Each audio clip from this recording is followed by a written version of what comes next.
Download this code from codegive.com, link in the description below.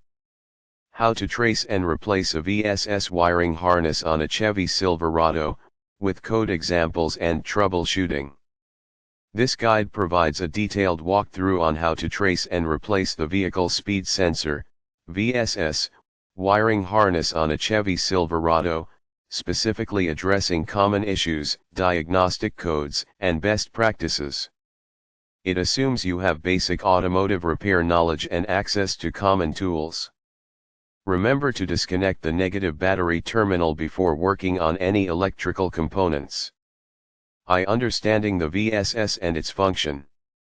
The vehicle speed sensor, VSS, is a crucial component of your Silverado's engine and transmission control system.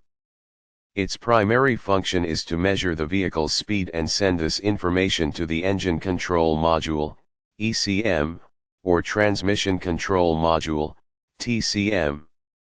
This information is used for several vital functions, including transmission shifting. The TCM relies heavily on VSS data to determine when and how to shift gears. Cruise control. The cruise control system needs accurate speed information to maintain a consistent speed. Anti-lock braking system, ABS. The ABS